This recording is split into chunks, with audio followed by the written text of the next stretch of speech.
Well, it's a new year, gentlemen. New year, new video. And this video is going to be a pretty brief video. I'm going to just tell you boys, young lads, older guys. I see it because it's contextually based when I run into these videos on YouTube about the same shit being harped on over and over again. Holiday period, it doesn't matter if it's New Year's Eve, if it's New Year's Day. Men talking shit about other men. Men trying to pocket money over the backs of other men, trying to garner views, subscribers, comments, start beef, provide entertainment. Fuck it, I reckon it's lame as shit. I don't care even about my grammar and the way I'm verbalizing it. I look at quite a lot of things on YouTube, and the reason I haven't even been active that much on it for the last 5, 6, 7 days is because there's almost nothing to say. I feel as though a lot of people watching videos simply do it for entertainment value.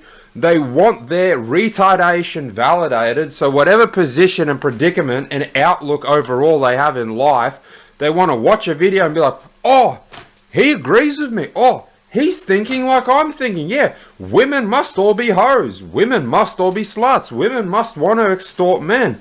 Oh, he's creating beef with this guy. Yeah, so this guy must be a fucking loser because there's another guy and the third guy over there also calling said guy a loser, which means he must be a loser. I'm not going to do my own fucking research and actually determine if he's a loser. It's just that he said, she said bullshit kind of thing. Fuck. How about this? How about what I'm about to fucking tell you right now? And I don't even care about the swearing. I don't care about censorship. People can't even say porn star. They have to use corn star. They can't say OnlyFans. They have to say OF and do all these subtle cues and connotations to try and mask what they're saying, because God forbid they don't get paid $10,000 for their million views. I don't give a fuck about whatever money I can potentially earn. I don't care if this video gets 1 million views, a fucking 100,000 dislikes, and I potentially miss out on $10,000, $20,000, $30,000. It's not even a flex, bro. This is just like the amount of fake shit on the internet is putting me off doing YouTube, and I ain't even mad. So don't even think that this is me getting all aggro. Alright, this is just fucking real talk. I'm gonna go on and move on with my life after this video. I don't even check back on YouTube. Here we go with my point that I'm about to make to benefit you in the new year. Now my teeth are like orangey and yeah, see that? You'd think I got thrush on my tongue, but it's curcumin, bioavailable curcumin, turmeric. Good for your cells. Cell protect. Alright, enough playing with the hat like we're Holger Runa, readjusting and adjusting over again. Y2K was a thing in 2000. Okay, that made sense. New Year's, there's a coding flaw in the computers when the clock and dial's going to change over to the year 2000 out of the 90s. But this is 2025. I don't understand when men, and by men I'll give it some leniency to 25s and under, that you still want to have this kind of entertained party-esque atmosphere where you want to celebrate it, even though there's nothing to particularly celebrate. But when I walk out of the gym at 11:59 and 57 seconds because the doors lock right on midnight, and I hear all these fireworks, and as I'm walking home, there's grown-ass men older than me shooting fireworks and yelling and screaming like it's some kind of big event. It's just like any other public holiday for that matter. I mean, it might as well be a Melbourne Cup holiday or King's birthday in this case since the Queen passed away. You've got Anzac Day, but even then, Anzac Day at least has a semblance, significance to patriots, to ex-servicemen, women, doesn't matter what branch of the military. But when you look at something like New Year's Eve and then you start hearing about the resolutions, I'm actually quite intrigued to go to the gym tonight and see just how many of the 12 treadmills are going to be taken up. I mentioned in other videos, like I got out of hospital in August 17th, really out of shape, about 111 to about 113 kg, significantly less strength. I wouldn't know about the muscle mass, but probably less. Malnourished, very poor nutrition, overall unhealthy, liver enzymes through the roof, cholesterol's all fucked up. I just had a blood test. Everything is peaking, everything is quite okay, and we're well and good. And then you would say, well, my New Year's resolution, turning my life around, happened on August the 15th. That's when I decided to start tracking my steps on my watch and following my step goals, and ever since then I've been on an over 100-day streak at this point. It didn't matter if it was New Year's Eve, Christmas Day, New Year's Eve, New Year's Day. Lost my train of thought. Point is, your new year, gentlemen, can start. It doesn't have to have this symbolic calendar date. It can be next week, next month. It can be whenever you choose. It's like your new year starts from the time you wake up in the morning, or if you've got a different sleep schedule, you wake up in the middle of the afternoon, the middle of your new day, your new life, your new pursuit, whatever it is that you're chasing, your new relationship, endeavor, place of employment, a skill, hobby that you're interested in, want to pick up. I'll give you another example right now. I'll cut the video just in case I start mumbling my words. But this isn't some cook, all right? This isn't some kind of yap. Really hear it out, because it does pertain to you. Aren't you fucking sick of watching some guy's films and videos about the same guy over and over again, just cooking and roasting other men? Look at yourself, listen to me for a second, and consider this. So even right now, I'm looking at a whole bunch of camera equipment, and you take it from the top, even the microphones, the clips that go on the cameras, I don't know how well you can see that, they're in the hundreds of dollars. Obviously there's extra insurance, there's memory cards, spare batteries, I mean even right there, extra lenses, like there's a, you don't have to, but you can buy a lens that's worth about $500, and all up, down the bottom, you can see that we're looking at about a $4,000 price tag for the entire thing. And people would say to me, exes, say I had a current girlfriend, well there is a girl I'm talking to, they'd be like, why would you want to spend, what is this overexposure? Yeah, settle down please. Why would you want to spend that much on photography? And where did this come from? Well, I've mentioned this to people, like there's so many things to do in the world, so many things that I find interesting and intriguing, and I like to do things with full commitment. I want everything to be done to the best possible standard that I can do it at. This microphone, this Shure SM7B, I made sure I did my research when I bought it. It wasn't one of those eBay fakes from China that are about $400 to $500. No, I made sure I went to an audio store. I chewed the guy's fucking ear off because I needed to make sure that he explained to me, how is this different from the Chinese models? What makes this the real deal? And I'll pay $1,000 for it, because I don't want to go half-assed and just pretend I got a Shure SM7B. It's like all you dumb motherfuckers, and you are dumb motherfuckers, and that might not be you, but if it is you, and you should be offended, I'm going to go to Bali and buy a Rolex. Yeah, I've got a Rolex. It looks just like a Rolex. No one will ever know, but I paid like $200 for a watch that should be somewhere around the realms of 15 to 20 grand. Who are you fucking fooling? So photography, yeah, it's an expensive thing to get into. Lenses, the camera is like $2 grand, and even then, some would say that's entry level. And the reason I'm talking about this is because all of a sudden, it's just become something that I've been interested in. It's been at the foreground of my mind, but I've never pulled the trigger, and now I'm thinking, yeah, I'll pull the trigger, because I like to delve into different realms. I've been gaming for so many years, but now games have sort of worn me thin, simply because there's no real good fucking stories in gaming.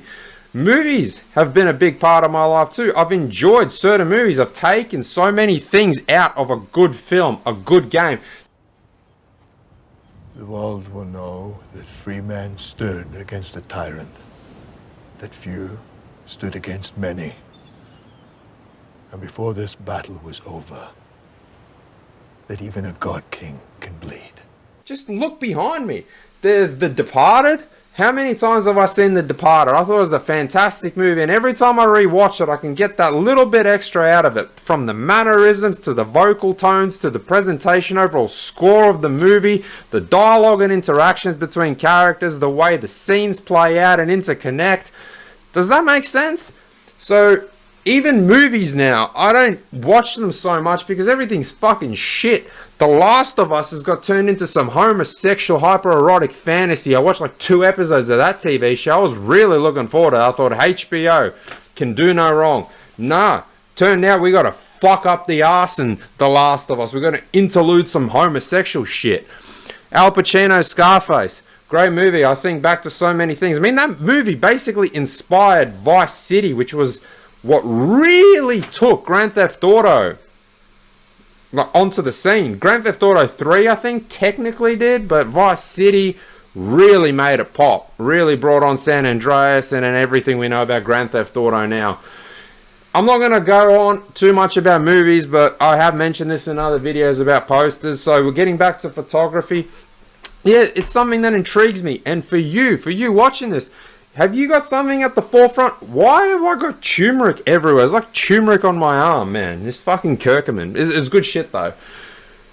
If something's intriguing you, or have you been thinking about doing something, showing an interest, a passion for something, whether it's photography, whether you've always wanted to learn how to sing or you've thought about an instrument, don't worry if you're 25 and you think it's too late. I have never played tennis until I was 30 to pretty much 31 years old. I'm about to turn 33.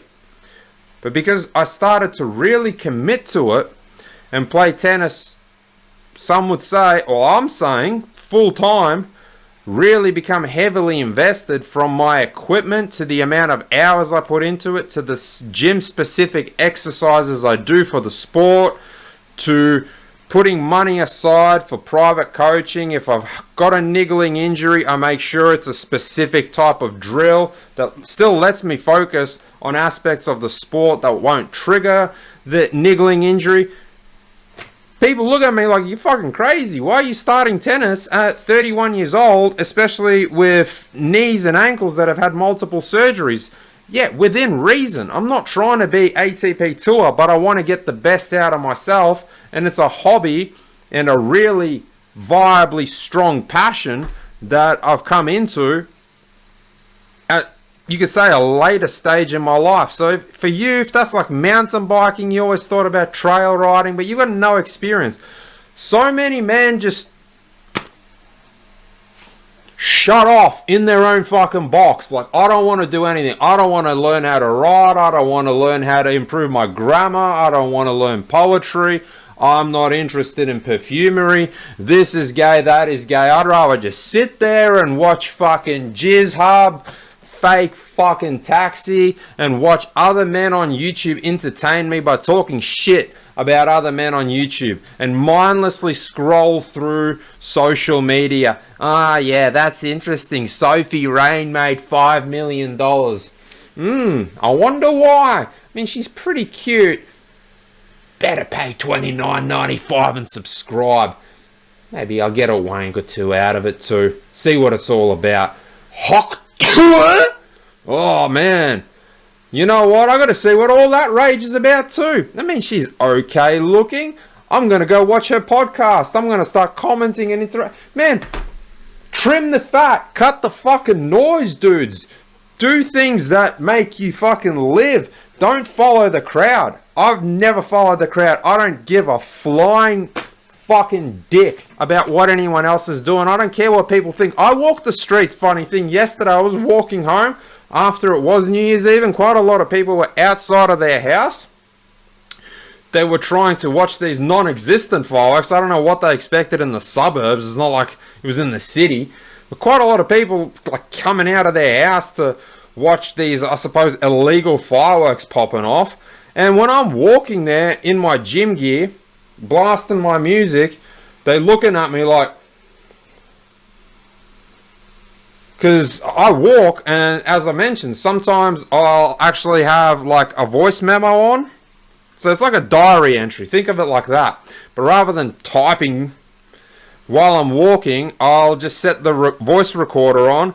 I'll select like an emotion, connotation, feeling associated with what's happening. It logs the time, it logs what I'm doing, so say walking.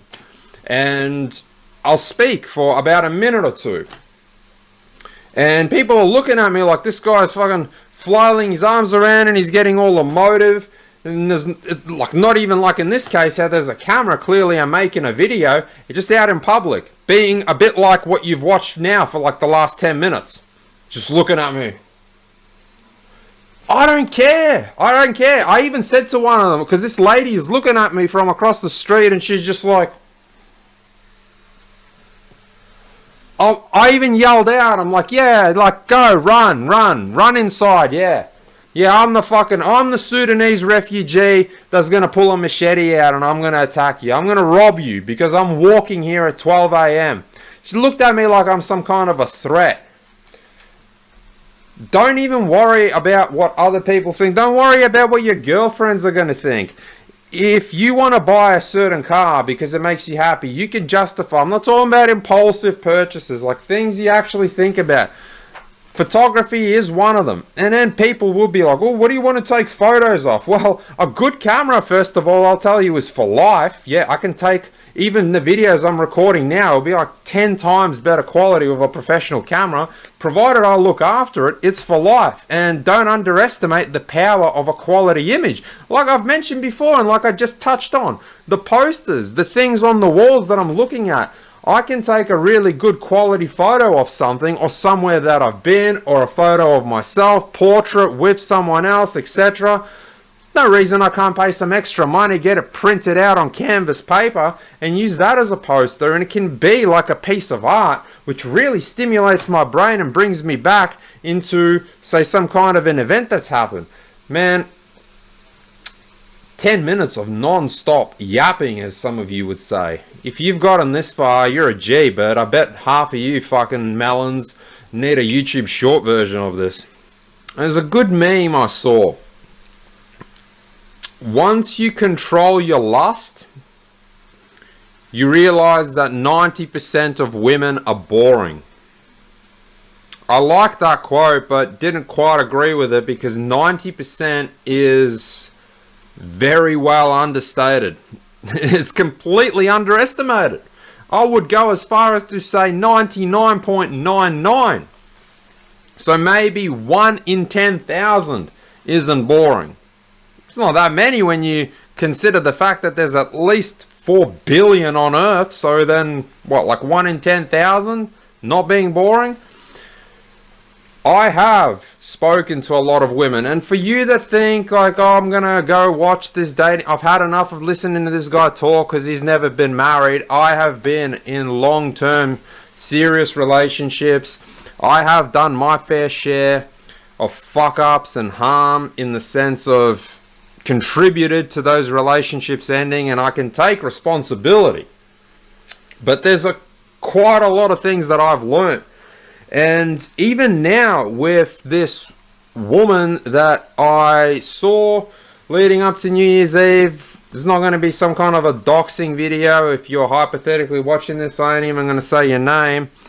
But even her, she's looking at me like, how can we set this up for a frugal, long-term relationship as far as seeing one another, planning things, planning for the future. And while all that is well and good,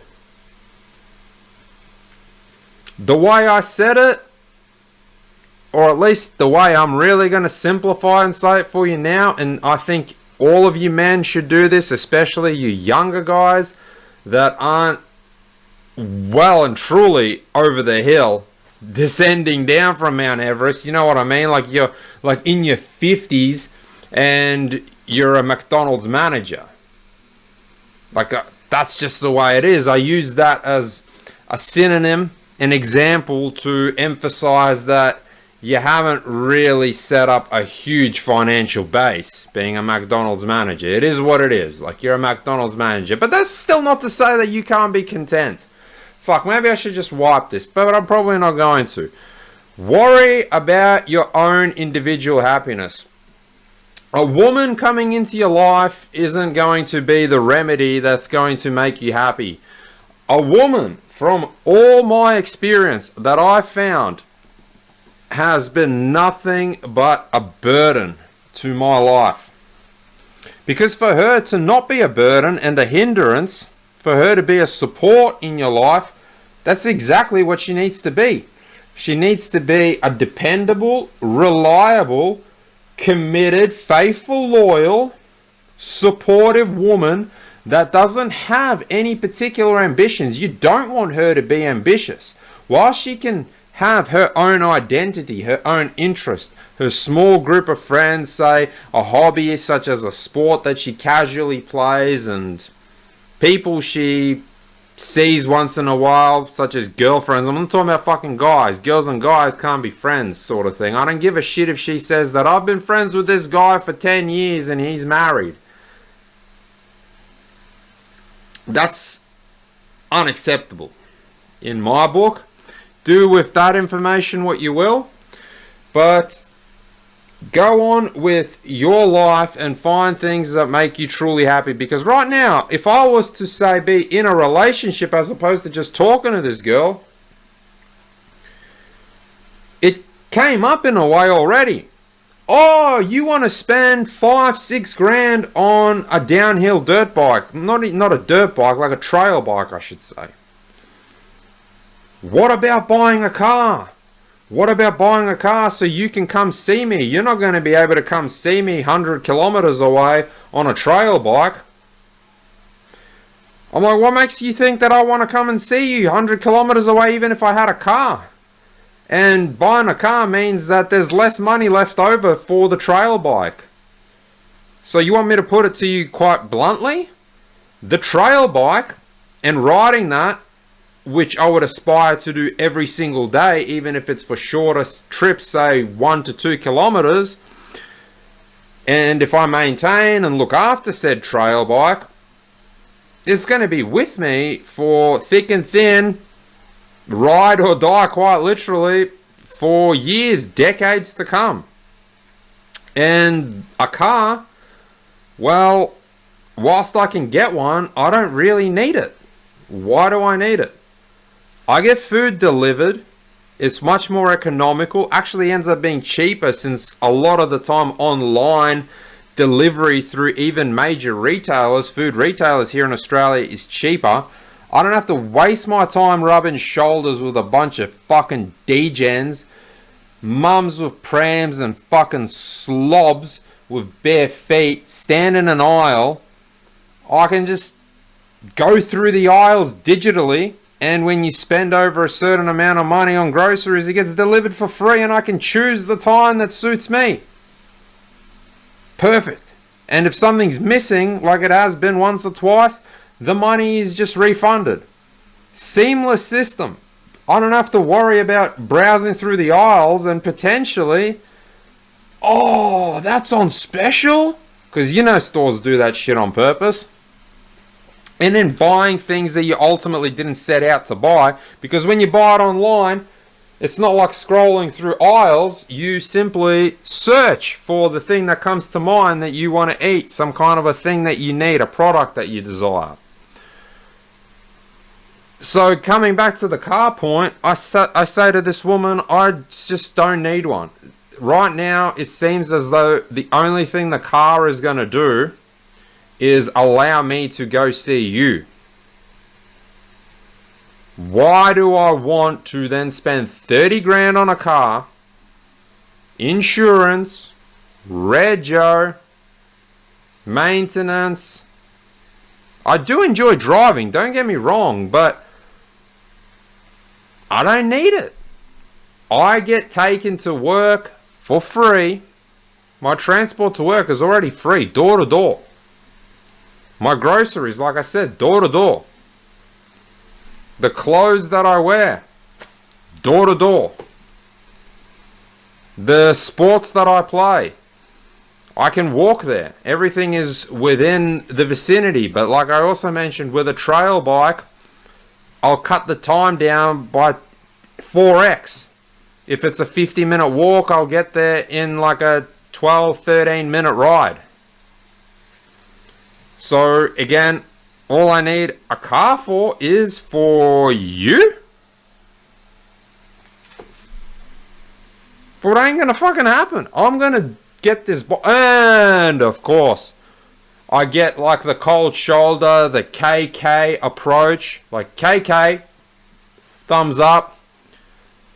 Something similar that I even saw on a tier list when we had just met. She was like, carry my keys. Well, I ain't carrying your fucking keys. I got my own keys to carry. But you got pockets and I don't. I'm sorry. Did I dress you? You chose to wear something without pockets. It kind of shits me when I even play men at tennis and they're wearing some kind of shorts that don't have pockets. You fucking... Your problem. I don't care. Fucking put the tennis balls down your underpants then. Like, these kinds of excuses from people, but coming back to the demands that women will make of you in your life. Carry this, do that for me, make time to see me. Look, unless you really need a woman in your life, that is really the concluding point. It's going to steer and veer you off things that you've probably had on your mind for a long time that you haven't even been able to give thought. Because I can say this wholeheartedly, when I've been in a relationship, it's like a 3-year relationship, and straight after a 3-year relationship I ended up in another relationship that was just about that long. And putting it to you this way, lads, there were so many things that I thought about doing, so many things I thought about owning, passions that I wanted to pursue. I can give you another very quick example now. I was always interested in perfumery. It still interests me. And I would spend thousands of dollars on perfumery, and it would be criticized. Oh, it smells too much like perfumery. I don't like it. There's too many scents. It's unhealthy. It's not to say you shouldn't compromise in relationships. But for all you guys that think life would be so much better with a woman in my life, I have said this in another video. I've even said this in a very unpopular video of mine about why men should hire, like why men would potentially hire escorts. Like, if all you want is a woman's company, yeah, a good example. I ain't gonna cut the video. Wes Watson is getting so much shit. You probably already know because he's probably coming up on your feed too, and all these fucking tryhards talking about him. Worry about your own life. Garnering views from 20-year-old boys. This and that. Fucking hate armies, basically. It's lame as shit. Hire a fucking escort if you want a woman's company for the day. If that's what you truly want. Me personally, like I just said, about 90% of women, if not 99%, are boring. If you control your lust. So if there's no real supreme... I can't think of the word. Hyperactive desire to sleep with her, alright, you're fucking throbbing, you're weak at the knees, the whole interaction with a woman is generally pretty boring. I don't mean to offend if the woman in question right now is watching, but men and women are really different, and men honestly do enjoy time with other men more, because men garner like, why do you think men's sheds and clubs like that exist? For example, archery is a thing that I'm big in. Like, I enjoy archery, I enjoy shooting. I will enjoy archery a lot more with a group of men. When I was in the army, I would have fucking wanted to discharge ROR resignation own request on day one if everyone in my platoon was hypothetically a woman. I wouldn't want to do archery with a bunch of women. I wouldn't want to play tennis simply just always against women. It's not to say women can't be good at tennis and there's not women that are better tennis players than me out there, but I simply then wouldn't be able, it would just be like a hi-bye relationship.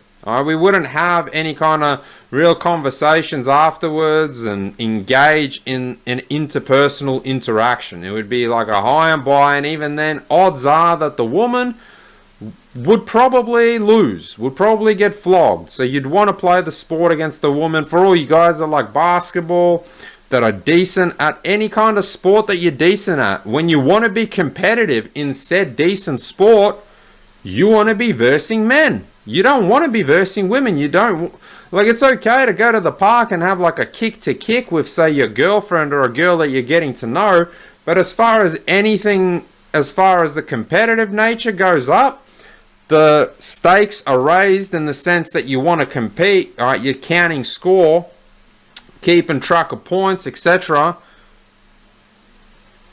You know yourself already that you either have to lower your standards, try a little less, or if you're going to go all out and really want to test yourself, not because you want to ego max in front of the chick, but sometimes I know for myself, if I just want to play sport, if I want to go for a long walk, if I want to go for a jog, I don't want to jog at the female's pace. I just simply want to let loose. If I'm trail riding on the mountain bike, on the downhill bike, I want to let loose. If I'm hiking, I want to let loose. I want to hike at my pace. I want to cut certain obstacles, climb certain features at my speed. And at that point, women can also just simply become a hindrance. You know, a lot of you might already be misinterpreting me and thinking, oh, what a fucking homosexual thing to say. But if you really sat there and listened to my words, a lot of activities are simply better spent with other men. And if you control your lust, it's inherently boring to be spending time with women. And then that was, now tying it in with one of the very first points I made to conclude, women will simply notice that and then they'll try and bog you down. Don't get this mountain bike. Why are you wasting money on this? Why are you wasting money on that? I remember getting so much shit as well of, why are you sitting there and like not doing anything? Oh, I'm like, what do you want? Me to get fucking shit under my fingernail? Like, come home, face covered in shit, dirt under my fingernails? I'm like, I'm making more money with this than you are with your 9 to 5. Whether it's at the office in the CBD or in the other room at the computer. For other people, it might be doing YouTube. But I bet there's a bunch of dudes doing YouTube that are probably told by their girlfriends, oh, what do? You just play games. What the fuck does people like Andrew Tate do? Besides the well-known history of where he scammed people through fucking e-girls. And people still look up to that. It's not to say he hasn't said some good things. But anyway, what I encourage you, gentlemen, in the new year, is to just do you. Like I even said in the Christmas video, Christmas isn't a happy time of year for everyone. For some people it's a sensitive topic. You might have spent it alone. This new year you might have spent it without your significant other. Use every single morning you get up, not necessarily this now 1st of January 25. If you've had something on your mind, something that has sparked your interest, that you've wanted to delve deeper into it. Derek is a good example from More Plates, More Dates. Clearly something sparked his interest and he started delving deeper into pharmacology, biochemistry, the way certain ingredients interact in the body, what kind of doses are clinical doses to achieve certain results, and he's made a huge whole career out of it. But it initially started with a passion for it, or a passion for enhancing performance. Maybe you've had an interest in fashion, seasonal attire. Maybe you've had a passion in artistry, music, guitar. I've mentioned this million things. I've also said this to girls. I'm like, they're like, what are your hobbies? I'm like, I can have a new hobby potentially tomorrow. There's not enough life. I probably spend about 10 to 12 hours a day just learning. Another 4 to 5 hours exercising. Every now and then I'll sit down and do a YouTube video. If I now acquire, say, this camera, I will spend 3 to 4 hours a day on photography, walking around with a camera trying to take beautiful photos, because I'll be interested in photography and all the things associated with it, from complete beginner trying to advance my knowledge. If I buy this trail bike, I will use it as an excuse to ride everywhere. And then a woman will come along and will tell you that you're doing it all wrong, that you're not spending enough time with her. Okay, well, if you need that, if that's how you want to go live your life, I think that's where a lot of you men have problems. You're letting someone else come into the picture, into your life, and tell you how to suck eggs, crudely putting it. Someone else becomes a shot caller in your life. If you need the sex, go and have sex. If you need the commitment because you want to have a family, understand that the consequences and repercussions of it means that you will now need to start compromising. Things that you want to do, you might not be able to do. Things that you do, or already are doing, the consequence of that is that your partner might simply not be accepting of it. And vice versa, you might not be accepting of certain behaviors and actions she does. And it doesn't always come to the surface instantaneously. Sometimes things take time to unravel. So that's it for my New Year's hot tips for you guys. For all you single guys, don't even worry about trying to get into relationships and find girls. How to appease girls, looking at tier lists and wondering what's the next best pickup line. There is so many things in this world. Maybe you haven't even thought about it and now you've given it some thought and you think, man, I'd really actually like to learn to sing or go to acting class. Yeah, it'd be pretty cool to be an actor. That'd improve my charisma and communication skills overall. It'd help me garner a sense of value and self-confidence. Yeah, maybe I should give that a go. Or I'm a pretty proficient hiker. Maybe when I travel next, I'll go to Nepal and climb to Mount fucking Everest base camp. Can't really do that if you're in a committed relationship. So, don't worry. As far as for you guys, your value really starts to peak in your mid-30s, even 40s if you kept yourself in good shape. I couldn't lift this shit. Honestly, couldn't lift it when I got out of hospital. Like, yeah. August 15th. Couldn't even pick it up. It's a bit unstable, just doing the one arm. I look like I still got skinny arms. Progressive overload. Do the things that make you happy, man. It's a cliche that's probably been said and done, but now it's just like in one ear out the other because people are so worried about other people's drama and what's the thing that's trending and who's doing what. Do whatever the fuck you want to do, especially if you're a single man, and don't let anyone tell you otherwise, in the sense of if you're not doing harm to anyone else, don't worry about a woman's opinion, bro. She's got to come into your life and attribute to it. She's got to add to it. And the things that are important to you, don't sacrifice them for her. If you like perfumery and she says you're spraying too much, the house stinks, I dislike this, I dislike that, tell her I fucking dislike you. Get the fuck out. Stop wearing your gym attire around the house. I'm a fucking fashionista and this shit is unacceptable. I have some self-respect and dress properly and accordingly. Happy New Year. God bless to you and yours. Hope you took something out of this video. See you in the next one.